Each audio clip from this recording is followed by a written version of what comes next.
Muy buenos días. Sean todos bienvenidos a la programación de Entre Líneas. Este programa se lleva a cabo gracias a la Dirección General, Locución y Producción de Miguel Rivas y a los controles Gabriel González. Este programa es patrocinado por la Iglesia Adventista del Séptimo Día. Recuerda que hay una siempre cerca de ti. En esta oportunidad nos sentimos contentos aquí en la emisora porque podemos una vez más salir al aire para estudiar el libro de Hebreos en este programa de Entre Líneas. Este programa fue creado especialmente para enseñar a interpretar la Escritura, enseñar qué es lo que Dios realmente quiere decir, leyendo la Escritura línea tras línea, verso tras verso, y así amarrarnos al contexto para que nadie tenga una interpretación personal, sino que tengamos una interpretación 100% bíblica. Así que nos sentimos agradecidos con Dios porque nuevamente podemos salir al aire. Recuerda que nos puedes contactar al 0412-978-0623. 0412-978-0623. También nos puedes seguir en nuestra red social de Instagram por Viene 103.3 o poder escuchar esta programación de Entre Líneas también a través de nuestro canal de YouTube. Lo puedes encontrar en YouTube por Viene 103.3 FM. Y si te lo perdiste o tienes algo que hacer en estos momentos y no puedes escuchar bien el programa, también te invitamos a que puedas escuchar la repetición a las 7 de la noche. Aunque la repetición va a estar un poco atrasada, ya que estamos comenzando desde el capítulo 2. Nos tocaría para este día. Entonces hoy a las 7 de la noche vamos a estar estudiando el capítulo 2 del libro de Hebreos, pero es la repetición de la programación. Y hoy nos corresponde estudiar el capítulo 5. Así que te quiero invitar a que puedas enviar un mensaje de texto, o un WhatsApp, o avisarle a tu vecino, a tus familiares, para que puedan sintonizar la emisora Viene 103.3 FM y compartir la programación que estamos llevando a cabo y puedan también interactuar con nosotros. Recuerda, nuestros números de contacto son 0412-978-0623. Quisiéramos tener una palabra de oración esta mañana para iniciar el estudio, así que te invito a orar conmigo. Dios y Padre Celestial, gracias te damos en esta oportunidad, porque nos permite estar otra vez en este lugar, Señor, para llevar a cabo lo que es la programación de Entre Líneas. Que tu Espíritu Santo se haga presente en medio nuestro, Señor, y te pedimos que nos guíes en el estudio y que no podamos dejar al aire algún detalle. Que todo sea hecho para la honra y la gloria de tu nombre. En el santo nombre de Cristo Jesús te lo pedimos. Amén. Bueno, queridos oyentes y queridos hermanos que están en sintonía, recordando un poco la semana pasada estábamos hablando sobre el capítulo 4 donde vimos cuál es la llave para abrir las puertas de la santa ciudad Jerusalén. Habíamos concluido que hay un reposo, o sea, hay una promesa de una tierra nueva, una nueva ciudad para nosotros. Pero la promesa nos deja únicamente en la puerta de la ciudad, pero necesitamos la llave para poder entrar. Esa llave descubrimos que es seguir el ejemplo del Creador, seguir su reposo, reposar de nuestras obras como Él reposó de la suya. ¿Y cómo reposó el Señor? Cuando terminó toda su obra, dice la Escritura que cesó de trabajar y descansó en el séptimo día, en el sábado, y lo santificó y lo bendijo. Pero Pablo termina diciendo en el capítulo 4 que entonces nos podemos acercar confiadamente al trono de la gracia para hallar gracia en el oportuno socorro. El trono de la gracia es donde se encuentra sentado el Padre y el Hijo. Allí ellos tienen el consejo de paz. El Hijo está intercediendo ante el Padre por la humanidad. Y entonces el apóstol Pablo nos está animando a que podamos animarnos, acercarnos a ese trono, porque allí es donde podemos conseguir la salvación. Y en el capítulo 5, versículo 1, dice el apóstol Pablo. Así que vamos a ubicarnos en el libro de Hebreos, capítulo 5, versículo 1. Hebreos 5, 1.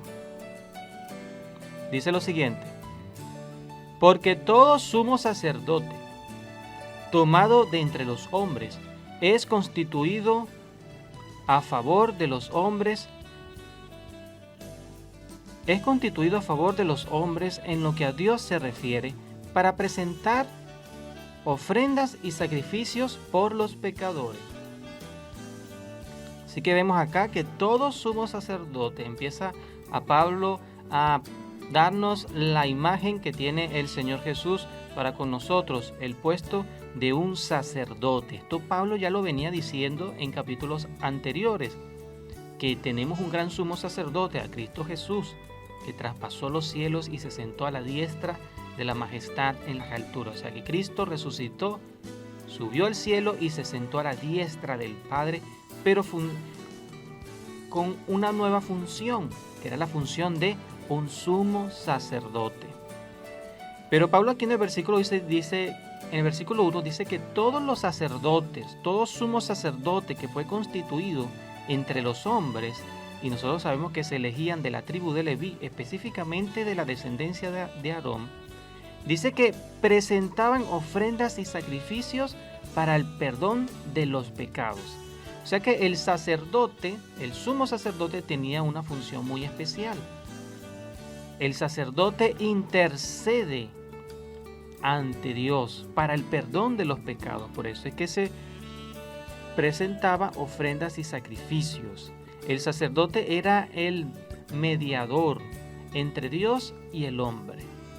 Versículo 2 dice: para que se muestre paciente con los ignorantes y extraviados, puesto que él también está rodeado de debilidad. Y eso está hablando de un sacerdote común, un sumo sacerdote dentro del género humano. Recordamos que en el Antiguo Testamento Dios había construido el santuario. Mandaba a Moisés para que construyesen el santuario y habían constituido a los levitas como sacerdotes. Pero entre los levitas había escogido a la descendencia de Aarón para que fuese el sumo sacerdote. Pero dice aquí el versículo 2 que ese sumo sacerdote que era constituido ante Dios para interceder por los hombres, para ser el mediador, él también estaba rodeado de debilidad. ¿Qué quiere decir esto? Que él también padecía algunas tendencias del pecado. Tenía que también vencer esas tendencias. Él comprendía entonces la mala procedencia de los hijos de Israel. Por eso es que dice ahí, empezando el versículo 2, para que se muestre paciente con los ignorantes y los extraviados. ¿Por qué razón? Porque conoce la condición del pueblo. Por eso se constituía sumo sacerdote a un hombre del pueblo, específicamente de la tribu de Leví y de la descendencia de Aarón. Dice el versículo 3: y por causa de ella debe ofrecer por los pecados, también por sí mismo, como también por el pueblo. ¿Por qué razón? Porque el sacerdote también tenía debilidades, o sea, tenían tendencias pecaminosas. El sumo sacerdote de Israel también pecaba. Y antes de ofrecer, antes de interceder ante Dios y el hombre y ofrecer el sacrificio por el pecado del pueblo, el sacerdote tenía que primeramente ofrecer el sacrificio por el perdón de sus propios pecados. O sea, antes de interceder por el pueblo, él tenía primeramente que purificarse y después podía oficiar por el pueblo. Eso es lo que nos está queriendo decir el capítulo 5 de Hebreos, versículo 1 al 3. Resumo estos 3 versos. Dios nos dice que hay hombres que se constituían entonces como sumo sacerdote para interceder por el pueblo, pero estos sacerdotes también estaban rodeados de debilidades y también cometían errores. Así que ellos también tenían que ofrecer primeramente por sí mismos el perdón de sus pecados para poder ellos luego interceder por el pueblo. Y nosotros nos podríamos preguntar, ¿y por qué Dios no colocó a otro que fuese perfecto, a otro que no cometiese ningún tipo de pecado como sumo sacerdote, por ejemplo, a un ángel? La respuesta ya lo ha dicho el Pablo en el versículo 2, porque el sumo sacerdote tenía que conocer y comprender la situación en la que se encontraba el pueblo, por lo que él pasaba. Conociéndolo y entendiéndolo, él podría mostrarse compasivo y paciente, porque conocía su situación.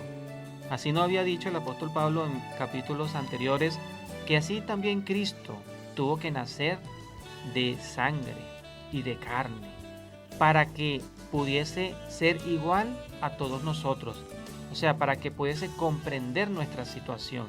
Y como la comprende, es fiel sumo sacerdote. Seguimos leyendo, versículo 4. Dice lo siguiente: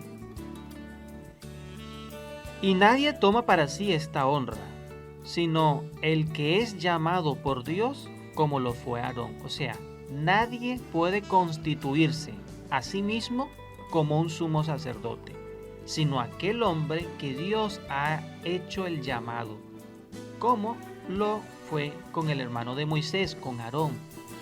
Recuerden que en el Antiguo Testamento Dios le dijo a Moisés: Aarón será mi sacerdote, él será mi sumo sacerdote ante el pueblo.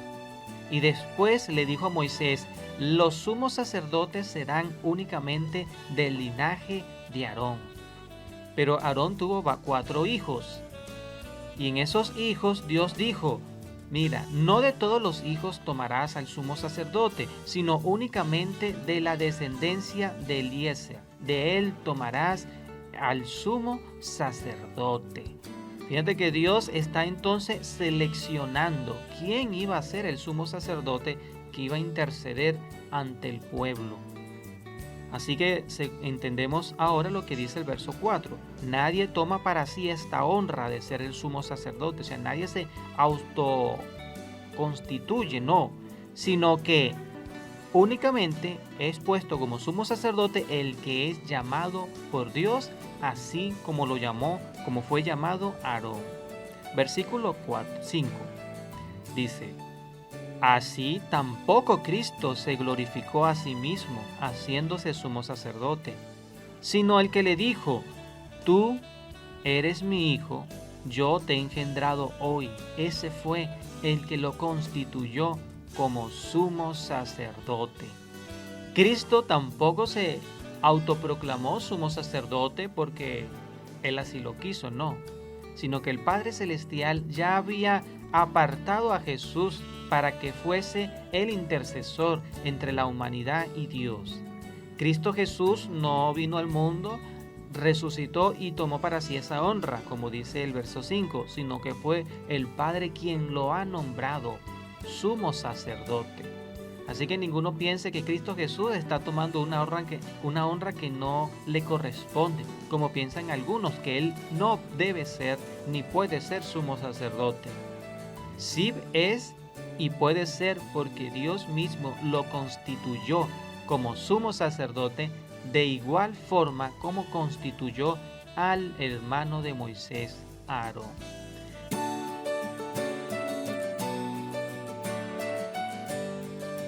Estamos de vuelta en el programa Entre Líneas. Proviene 103.3 FM. Estamos estudiando el capítulo 5 del libro de Hebreos. Ya vamos por el versículo 6. El versículo 6 decía, versículo 5 decía: así tampoco Cristo se glorificó a sí mismo, haciéndose sumo sacerdote, sino el que le dijo: tú eres mi hijo, yo te he engendrado hoy. Y el versículo 6 dice, como también dice en otro lugar: tú eres sacerdote para siempre según el orden de Melquisedec. Esto es importante, este personaje de Melquisedec. Es un personaje que ha causado bastante intrigas. Incluso algunos han llegado a pensar si el Melquisedec es el mismo Cristo Jesús presentándose en el Antiguo Testamento. Pero vamos a estudiar un poco, vamos a ver quién fue también Melquisedec y qué nos quiere transmitir el Señor haciendo este tipo de declaraciones. Les comento por aquí. Dice, vamos a estudiar un poco el verso 5 y verso 6.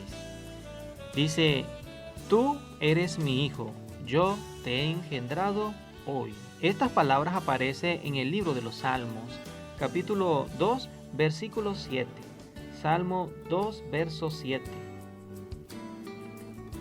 Si nosotros leemos este salmo, dice algo muy importante, hablando de Jesús. Es el mismo Jesús quien se encuentra allí, en el Salmo 2.7, cuando dice, yo publicaré el decreto. O sea, Cristo Jesús iba a publicar un decreto ante todo. ¿Qué tenía ese decreto? Recordemos que los decretos son una decisión final, una resolución. Dice, Jehová me ha dicho, mi hijo eres tú, yo te he engendrado hoy. Y esto es importante porque entendemos que el título de Cristo como el Hijo de Dios ha sido publicado por decreto. O sea, Cristo es el Hijo de Dios por decreto. Aquí se estaba indicando que Cristo Jesús iba a hacerse una criatura, o sea, iba a encarnarse. Y cuando buscamos la sección que dice, yo te he engendrado hoy, eso nos lleva a memoria las palabras del apóstol Pablo cuando hablaba de la resurrección de Jesús. El engendramiento de Cristo presentado en este salmo significaba que Cristo se iba a engendrar en la humanidad y después Él iba a resucitar. O sea, tú eres mi hijo, si iba a ser humano, y yo te he engendrado hoy, iba a resucitar. Se está mostrando la obra de Cristo Jesús. Posteriormente a esto, Dios había dicho en el verso 6, como también dice en otro lugar, tú eres sacerdote para siempre según el orden de Melquisedec. Posterior al capítulo 2 encontramos estas palabras en el capítulo 110, versículo 4 del libro de los Salmos. En el capítulo 110, versículo 4 dice algo que no está comentando el apóstol Pablo. Entonces fíjense, Cristo Jesús, vamos a llevar la secuencia, Cristo Jesús no se constituye sumo sacerdote por Él mismo. Él no toma esa honra porque sí, no, sino que el Padre había decretado en el cielo. El Padre había tomado la decisión y Cristo dijo, yo publicaré esta decisión a todos los seres creados. Yo publicaré el decreto. ¿Qué decreto? Cuando el Padre ha dicho, mi hijo eres tú, o sea, tú te encarnarás en la humanidad, te harás una criatura. Y 2, yo te he engendrado hoy. ¿Qué significa? Y resucitarás entre los muertos. Eso no lo confirma el apóstol Pablo. Pero después de esto, la obra de Jesús continuaba. Porque Dios había dicho más adelante por medio de David en el capítulo 10, versículo 4, dice, juró Jehová y no se arrepentirá. Esto es lo que continúa el decreto del capítulo 2 de Salmo. Juró Jehová y no se arrepentirá, que tú eres sacerdote para siempre según el orden de Melquisedec. El Señor está a tu diestra. Ahí continúa diciendo, esto es inequívoco. Está hablando del Señor Jesucristo. Entonces, antes de continuar explicando estos pasajes de la Biblia, quiero darle un saludo a mi querido hermano Alexander Maldonado, que se encuentra en La Rosa, sintonizando nuestra programación. Feliz día, querido hermano Alexander. También a nuestra hermana Pía, que nos envía saludos, y a la hermana Paula Muñoz. Bendiciones. Y también tenemos un amigo que nos está escribiendo para que podamos explicar un poco algún capítulo de la Biblia que él no ha indicado. Pero lo vamos a hacer más adelante.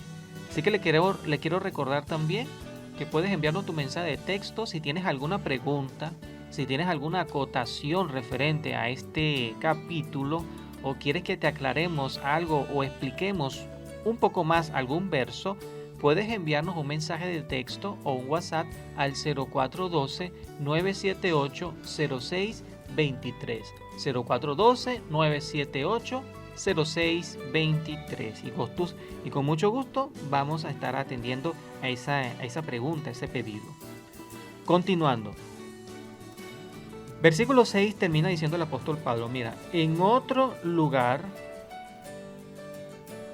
dice el Señor, después de la obra de encarnación y resurrección, que Dios le dijo, tú serás sacerdote para siempre, según el orden de Melquisedec. Y está hablando de Cristo. Cristo Jesús fue entonces constituido por Dios como sumo sacerdote, según el orden de Melquisedec. Esta parte de orden está relacionada a alguien que tiene que tener las características necesarias, fundamentales. Cuando dice la Biblia según el orden de Aarón, entonces tenía que tener ese sacerdote las características que tenía Aarón. Primero, ser llamado por Dios, ser del linaje de Leví, ser del linaje después de Aarón y también de su hijo Eliezer.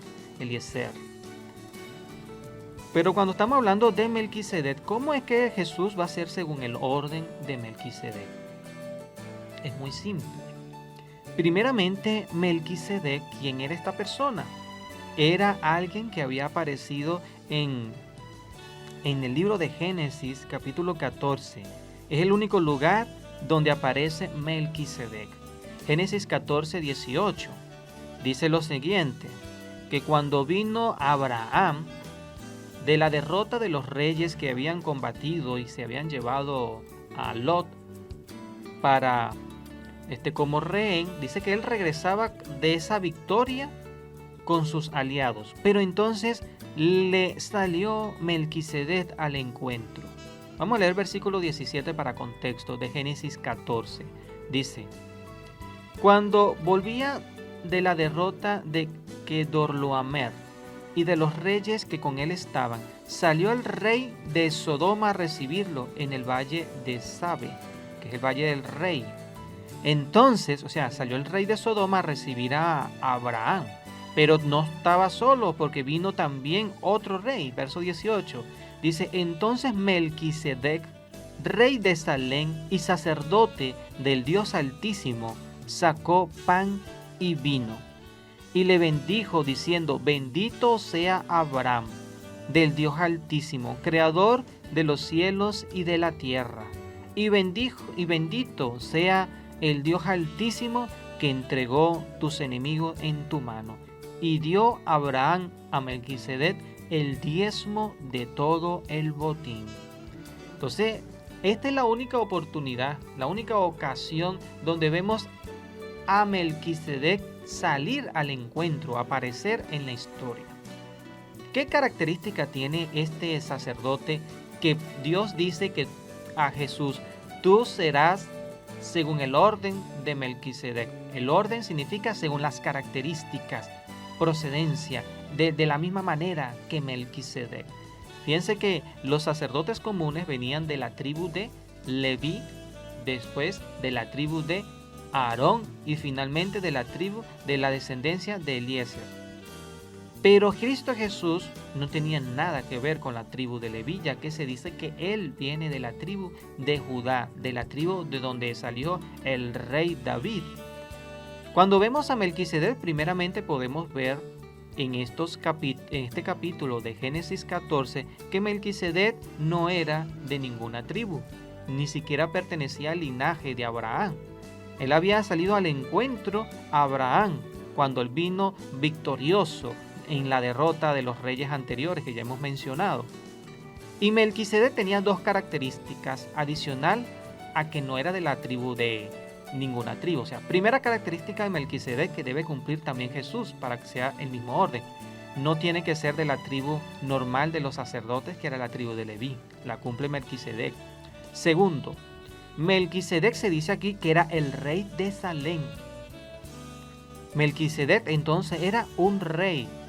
Donde reinaba Melquisedec posteriormente se llamó Jerusalén y era la ciudad de David. Anteriormente ese era el reino de Melquisedec. Entonces Melquisedec tenía que ser rey y también dice que era el sacerdote del Dios Altísimo.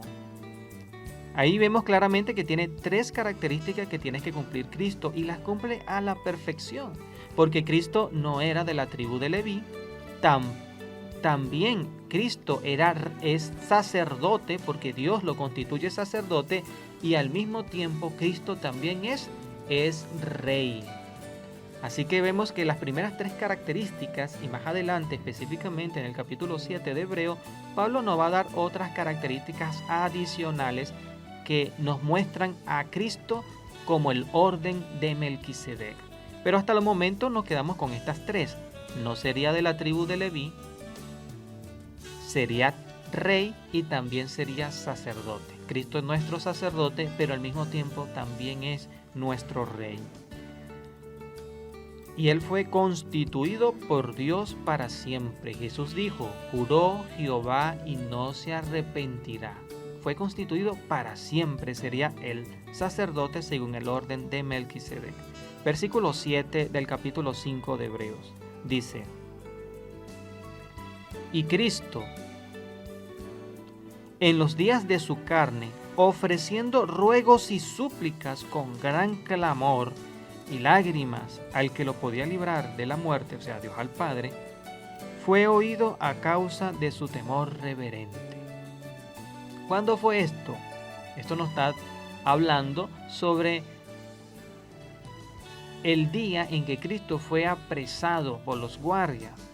El día donde él estaba en el Getsemaní, que estaba rogando, Señor, si es posible, pasa de mí esta copa. Pasa de mí esta copa, pero que no sea como yo quiero, sino que se haga tu voluntad. Cristo en los días de su carne, o sea, cuando él vino a hacerse hombre, él también pasó por cosas difíciles, cosas tremendas, y dice ahí que por causa de su reverencia, de su obediencia, Dios lo escuchó, ya que dice la Escritura en el libro de Lucas que Dios envió un ángel del cielo para fortalecerlo. Dice versículo 8, y aunque era hijo, o sea, aunque se había encarnado y ahora estaba sometido a Dios, por lo que padeció, aprendió la obediencia. Ya no estaba en su condición divina, sino como hombre, tuvo que aprender la obediencia. O sea, el apóstol Pablo nos está transmitiendo en esta oportunidad que Cristo, antes de ser sumo sacerdote, tuvo que compadecer también como un ser humano. ¿Por qué razón Pablo nos está mostrando estos detalles de Jesús? Por lo que había dicho en el capítulo 5, versículo 1 al 3, que el sacerdote común estaba rodeado de debilidades y tenía que comprender al pueblo para tener misericordia con ellos. Eso no quiere decir que Cristo Jesús haya cometido algún pecado, no. La Biblia dice que él no cometió pecado, pero sí sufrió las mismas pruebas que hemos sufrido todos los seres humanos. Por eso es que ahora, antes de ser sacerdote, él tuvo que entender primeramente al pueblo, entenderlo en su condición pecaminosa, porque también Cristo nació, como dice la Escritura, bajo la ley, o sea, y bajo el pecado. Él tenía un cuerpo por el cual corría también la tendencia del pecado, pero él nunca cedió a ellas, sino que la pudo dominar y vencer por su comunión con el Padre. Así que él entiende lo que nosotros estamos pasando, porque lo vivió en carne propia. Dice el versículo 9, y habiendo sido perfeccionado, vino a ser autor de eterna salvación para todos los que le obedecen, y fue declarado por Dios sumo sacerdote según el orden de Melquisedec. Ahí tenemos la conclusión del apóstol Pablo sobre Cristo como sacerdote, ¿no? Entonces vemos que él se ha enfocado los primeros 10 versículos del capítulo 5 a mostrarnos lo que era el sacerdote común, a mostrarnos después que nadie toma para sí esa honra, nadie se puede constituir a sí mismo sumo sacerdote. Y después nos dice que Cristo fue constituido sumo sacerdote, pero antes de eso tuvo que también ser perfeccionado por medio de las aflicciones, por medio de las pruebas, por medio de vencer la carne del pecado que también estaba en él, para poder compadecer ante Dios y tener misericordia por nosotros. Nosotros podríamos decir a los ángeles que no han caído, ustedes no conocen nuestra condición. Le podemos decir incluso a Dios el Padre: Padre, tú no conoces mi condición porque en ti no hay carne de pecado. Pero no le podemos decir eso a Jesús, porque Jesús sí tenía esa misma condición, pero la venció. Cristo se pone ante nosotros y dice: yo tuve la misma condición que tú, las mismas aflicciones que tú, y no pequé. Y si yo no lo hice, tú también puedes hacerlo. Y si eres débil para eso, yo soy fuerte porque yo ya vencí y yo puedo ayudarte. Esa es la ventaja. Cristo Jesús no tenía quien lo ayudara en esta obra, pero nosotros sí tenemos quien nos ayude, el gran sumo sacerdote, que fue perfeccionado por las aflicciones, que venció el pecado y que se constituyó así, de esta manera, autor de eterna salvación para todos los que le obedecen. Esta parte es importante, el versículo 9, cuando dice: y habiendo sido perfeccionado, vino a ser autor de eterna salvación para todos los que le obedecen. Hay una condición para participar entonces de la intercesión de Cristo por nosotros. ¿Cuál es? La obediencia. Verso 10: y fue declarado por Dios sumo sacerdote según el orden de Melquisedec. Estamos de vuelta en Entre Líneas, este programa maravilloso para estudiar la Escritura. Sí, me gustaría saber qué piensan ustedes sobre este programa, cómo les ha ido, han aprendido un poco más. Bueno, estamos estudiando capítulo 5 de Hebreos, nos falta el versículo 11 al versículo 14. Tenemos pocos versos para estudiar, solamente 4. Y vamos a seguir adelante. Recordamos que nos pueden enviar un mensaje de texto o un WhatsApp al 0412-978-0623. Esta programación, el capítulo 2 va a ser repetido hoy a las 7 de la noche. Así que si te perdiste la explicación del capítulo 2, que casualmente también tiene que ver con el sumo sacerdote, te invito a que puedas sintonizar esta noche a las 7 la programación. Continuamos entonces con la explicación de este capítulo. Pero antes quisiera saludar a nuestra querida hermana Marjorie Ferrer, que está en sintonía, y también a nuestra hermana Yolivet, que nos pide también oración por su hijo Oswaldo, que se decidió irse al cuartel. Así que estemos orando por él y también por ella, para que el Señor le dé sabiduría y entendimiento. Vamos a leer entonces el versículo 11. Dice acá el apóstol, dice: acerca de esto tenemos mucho que decir. Aquí tenemos la razón fundamental en el capítulo 11 de por qué el apóstol Pablo está haciendo toda esta enseñanza. Fíjense que del capítulo 1 viene con una enseñanza bastante fuerte y dice el versículo 11: acerca de esto tenemos mucho que decir y difícil de explicar. O sea que no es algo fácil. ¿Pero por qué razón? Por cuanto se han hecho tardos para el oír. O sea, los oyentes, a los que va dirigida esta carta, se han hecho personas muy, pero muy tardas en el Evangelio. Dice acá el versículo 12: porque debiendo ser ya maestros, después de tanto tiempo, tienen necesidad de que se les vuelva a enseñar cuáles son los primeros rudimentos en la palabra de Dios, y habéis llegado a ser tales que tenéis necesidad de leche y no de alimento sólido. Esto es duro. Incluso lo vamos a tomar para nuestro tiempo, para los hermanos de iglesia. Hermanos que tienen mucho tiempo en la iglesia y todavía no conocen bien la creencia, no conocen bien la doctrina, tienen todavía confusiones en puntos básicos, en puntos elementales, fundamentales, que definen lo que es el cristianismo y que nos diferencian también a nuestra iglesia adventista de otras denominaciones. No quiere decir Pablo en el versículo 11 que el tema que Él está tratando hasta el momento sea difícil. No. Fíjense que el capítulo 1, Él nos mostró a Dios como no un ángel, sino alguien superior a un ángel. Nos mostró a Cristo como Dios y el Creador. En el capítulo 2 nos llamó la atención para entender mejor las cosas, porque estaban olvidando, y nos mostró lo que era el Evangelio. El capítulo 3 nos reprendió haciendo la comparación con el pueblo de Israel que tentó a Dios en el desierto. En el capítulo 4 nos dijo cuál era la clave para entrar al cielo. Y ahora en el capítulo 5 nos está mostrando a Cristo como sumo sacerdote perfeccionado, constituido por Dios, que puede entendernos, que Él puede socorrernos. Pero nos dice ahora, de esto hay mucho que explicar y difícil, por cuanto ustedes se han hecho tardos o lentos para entender.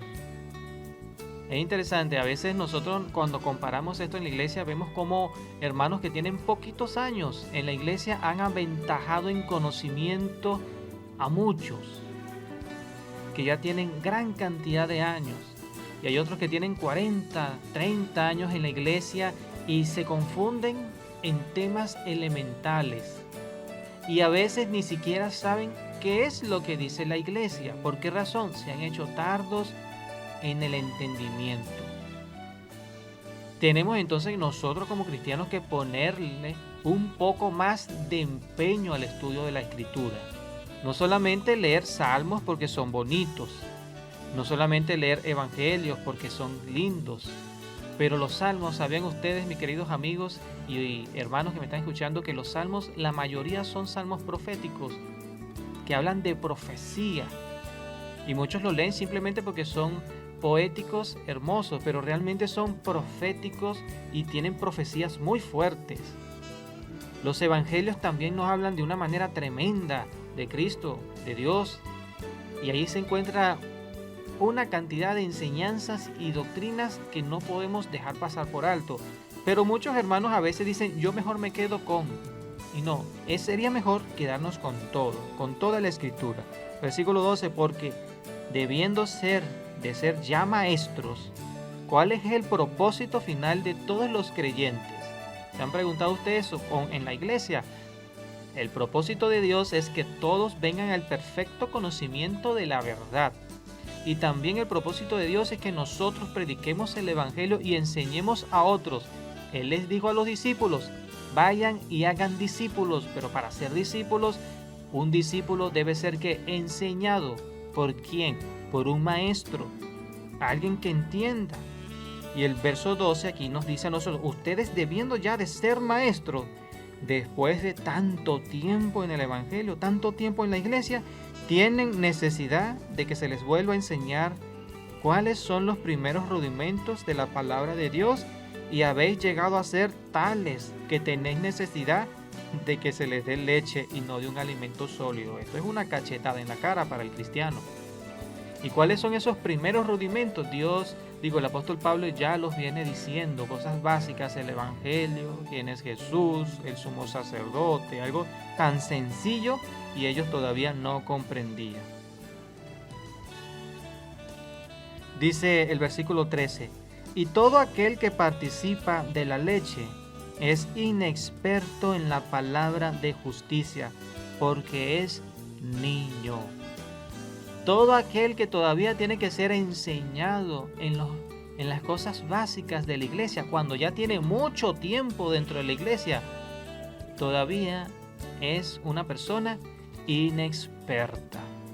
Y el versículo 14, y cerramos este capítulo, dice, pero el alimento sólido es para los que ya han alcanzado madurez, para los que por medio para los que por el uso tienen los sentidos ejercitados en el discernimiento del bien y del mal. Y preguntamos, ¿cuál uso? Por medio del uso, dice el apóstol Pablo, pero ¿cuál uso? Es lo que él está diciendo, por medio del uso de la palabra de Dios. El versículo 13, la palabra de justicia. Los que por medio de utilizar bien la escritura tienen sus sentidos perfectamente ejercitados, lo tienen en forma, de tal manera que pueden discernir el bien y el mal, el error y la verdad. Allí está el detalle, que a veces nosotros nos convertimos en lectores superficiales y no en estudiantes de las escrituras. Nosotros nos gusta mucho leer la Biblia, pero no nos gusta tomar nota, no nos gusta aprender algún texto, no nos gusta concordar porque a veces nos da flojera. Es mejor leer y seguir de corrido. Eso no genera realmente un verdadero provecho para el crecimiento intelectual de la escritura. Si nosotros queremos sacar el mayor provecho, hermano, usted tiene que agarrar un papel, tomar nota. Tiene que concordar un texto con el otro texto. Usted tiene que aprender dónde aparecen ciertas porciones de las escrituras. Como yo siempre digo, no es necesario que te aprendas siempre capítulo y versículo, no, sino con el que te aprendas el dónde sale este texto en el libro y más o menos en el capítulo, tú siempre podrás tener la referencia. Eso es lo importante, que cuando uno dice el texto que dice, aquí está la paciencia de los santos, los que guardan los mandamientos de Dios y el testimonio de Jesús, uno diga, oye, eso aparece en el libro de Apocalipsis, ya, por ahí ya estamos ganando. Dice, aparece por ahí en el capítulo 12, ya estás ganando. Y si llegas al versículo, más todavía. Pero es necesario que usted use bien la palabra de justicia, porque eso es lo que va a ejercitar sus sentidos espirituales y va a darte la fortaleza para poder discernir entre el pecado y el bien, entre la verdad y la mentira. Muchas personas es tan fácil confundirlas con la Biblia porque no tienen los sentidos ejercitados. Hermanos de iglesia que tienen años en la iglesia a veces predican cosas que no son de la iglesia porque la han escuchado en otro lugar y les parece que son verdad, pero cuando si las escudriñamos bien nos damos cuenta que son mentiras. Ahora, ¿por qué les parece verdad? Porque no han ejercitado sus sentidos espirituales, no han utilizado bien la palabra de verdad. Así que mi llamado en esta mañana es no solamente leer la Biblia. Leer la Biblia es bueno, pero no le vas a sacar el máximo provecho. Aquí Pablo dice, después de tanto tiempo, tú ya tienes que ser un maestro. Y un maestro es el que utiliza bien la palabra de verdad y tiene sus sentidos bien ejercitados. Pero nos podríamos preguntar, vamos a hacer un abreboca para la siguiente semana. ¿Cuáles son esos rudimentos de la palabra de Cristo? ¿Cuáles son esas doctrinas esenciales y básicas que él cataloga la leche? Fíjense, el capítulo 6, verso 1, y esto lo vamos a pasar rápidamente. Vamos a leer solamente el verso 1 y 2 para tener este pequeño abreboca. Dice, por tanto, dejando ya los rudimentos de la doctrina de Cristo, o sea, las creencias básicas, vamos adelante a la perfección, no echando otra vez el fundamento de primer rudimento, primera creencia que define la leche, del arrepentimiento de obras muertas. Casi todas las personas que les pregunto qué es arrepentimiento de obras muertas no saben responder bien. El arrepentimiento de obras muertas significa es que somos salvos nada más por gracia. No hay nada que yo pueda hacer para ser salvo. Son obras muertas. Todo lo que yo haga para ser salvo es obra muerta porque no tiene ningún fruto. Sigue diciendo, la fe en Dios es el segundo rudimento. Tener fe en Dios es la creencia fundamental que sigue. Versículo 2 dice, de la doctrina del bautismo, tienes que creer y comprender el bautismo. Hay muchos que tienen años en la iglesia y dicen, no, yo no me voy a bautizar porque eso no es necesario, yo no hago mal. Todavía necesitan leche. Sigue diciendo de la imposición de las manos. La mayoría ni siquiera sabe lo que es la imposición de las manos y es la autoridad de la iglesia. Sigue diciendo, de la resurrección de los muertos. Hay muchos que dicen que los muertos no resucitan, sino que ya están en el cielo, que si hablas espiritual. Y no, aquí se está hablando de la resurrección de los muertos literal. Y por último, del juicio eterno, de que habrá un día en que Dios juzgará al mundo por su ley, por las transgresiones que hemos hecho en su ley. Esos son los rudimentos de la doctrina de Cristo, que Pablo dice, todavía están pero bebés, no los comprenden. Y hay que volverles a enseñar estas cosas. Vuelvo a repetirlo, el arrepentimiento de obras muertas, la fe en Dios, la doctrina del bautismo, la imposición de las manos, de la resurrección de los muertos y del juicio eterno. 6 puntos fundamentales que definen la leche del Evangelio. Lo demás, dice Pablo, es alimento sólido para los que ya están maduros. Así que, mis queridos oyentes, es necesario en esta mañana estudiar con diligencia las Sagradas Escrituras, seguir el mandato de Cristo que dice, escudriñenla, no léanla. Leer es una cosa, pero escudriñar es otra. Así que hemos llegado al final de esta programación de Entre Líneas, que hay un hermano William que nos ha escrito, bendiciones hermano William, él nos dice que si Jesús no tuvo ayuda, o acaso no lo ayudaba Dios. Claro, el Padre siempre ha ayudado a Cristo de alguna forma, pero hay cosas que Cristo tenía que afrontar por sí solo. Cuando estaba en la cruz, el Padre tuvo que separarse de Jesús porque Él tenía que afrontarlo por sí solo. Pero en la obra de salvación, Padre siempre ha estado al lado de Cristo, al igual que está al lado de nosotros. Pero nosotros tenemos una ayuda adicional. Cristo no tuvo ninguna ayuda de alguien que haya vencido el pecado. Pero nosotros tenemos la ayuda de alguien que sí ha vencido el pecado. Allí donde radica la diferencia. Nosotros tenemos, por decirlo de alguna manera, una ventaja. Tengo a alguien que ya tuvo experiencia y sabe qué hacer. Así que vamos a tener más en estudio estas enseñanzas que nos ha dicho el apóstol Pablo, y siguiendo este consejo. Dice el versículo 11, acerca de esto hay mucho que decir y difícil de explicar. Y esto es lo que se va a enfocar ahora el apóstol Pablo, a hablarnos de aquí en adelante, más del Señor Jesús como un sacerdote que ministra en el santuario celestial ante el Padre para el hombre. Así que, mis queridos oyentes, ha sido un placer estar con ustedes en esta mañana. Los invito para el siguiente domingo a las 9 de la mañana para seguir escuchando la programación de Entre Líneas. Y en la noche de hoy a las 7 recordemos que vamos a pasar la repetición del estudio número 2, o sea, el capítulo número 2 de Hebreos. No te lo puedes perder, invita siempre a tus amigos, familiares, para que todos podamos estudiar juntos y aprender lo que quiere decir Dios en su palabra. Que el Señor los bendiga grandemente.